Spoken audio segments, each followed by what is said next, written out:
जय श्रीराम जय महाकाल। आज दशम पर्यायर महाकाल वार्ता संस्कार तृतीय पर्याय संस्कार नाम हूँ अन्नप्राशन संस्कार। आज आलोचना आज प्रसंग हूँ अन्नप्राशन संस्कार क्या कहती। तो या पूर्व आपन को जना जाइए महाकाल वार्ता माध्यम जो नामकरण संस्कार पर नामकरण संस्कार शिशु भूमिष्ठ है मात्र 10 दिन भितर कर पारे। नामकरण संस्कार विषय तो सूचना दिया सरी यापर आपण को अन्नप्राशन संस्कार विषय सूचना दी जाव। अन्नप्राशन संस्कार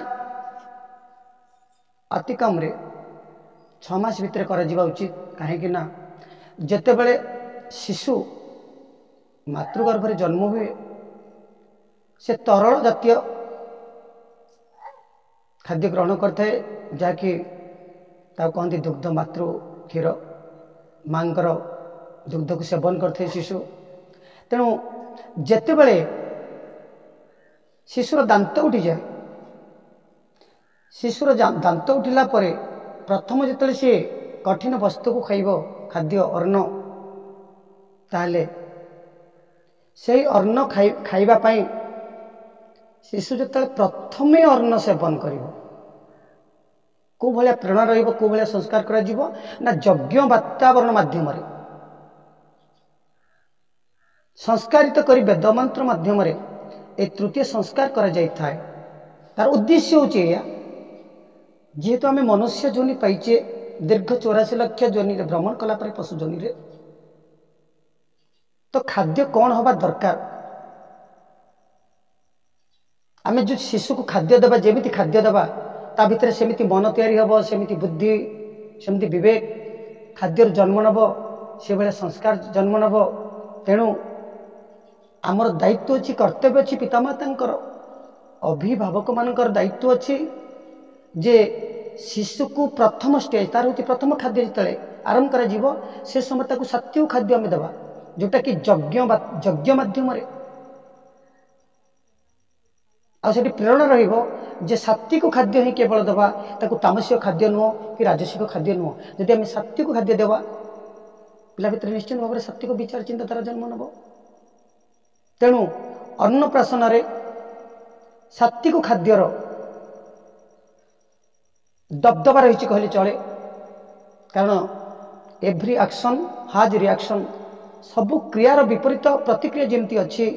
तेणु आम जो खाद्य खाइबा तार भी सेमती तैयारी हम मन बुद्धि चित्त अहंकार आपन संस्कार तैयारी हम। तेणु आमको कौन करने को पड़ो ना पितामाता दायित्व जे आमे ताकू कौ खाद्य देवा तांको शिखेबा छुआ को जे आमे ताकू सात्विक खाद्य देवा आमे निजे भी सात्विक खाद्य खाइबा। ये अन्नप्राशन मोटामोटी उद्देश्य होचे या जे सात्विक जीवनचर्या बितेबा सात्विक खाद्य खाइबा सात्विक चिंताधारा करिबा सात्विक कथबार्ता करिबा मोटामोटी सात्विक अर्थ सत्य सहित प्रत्येक जिनिस को आम सिस्टमटा को जोड़वा ये भितर यहाँ हूँ मोटामोटी तार उद्देश्य। तेणु सात्विक खाद्य खाइले पिला आस्ते आस्ते कौन हम बड़ हम ताको जीवनचर्या विषय आस्ते आस्ते ताको ध्यान दिया जीवो। तो यही जिनटा को आम कौन करवा जो संस्कार आम अन्नप्राशन संस्कार आम प्रथम पाहचरे ताको खाद्यर आरंभ करवा सात्विक खाद्यर आरंभ करवा आ शेष पर्यंत सेटा को बलवत्तर केमती रहिबो ए संस्कार माध्यम आम ता भितर उत्पन्न करवा से तत्वटा।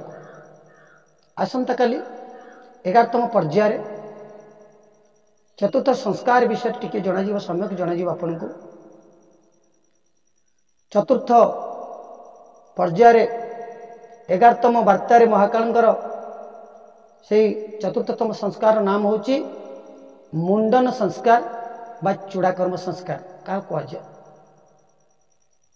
जय श्रीराम जय महाकाल।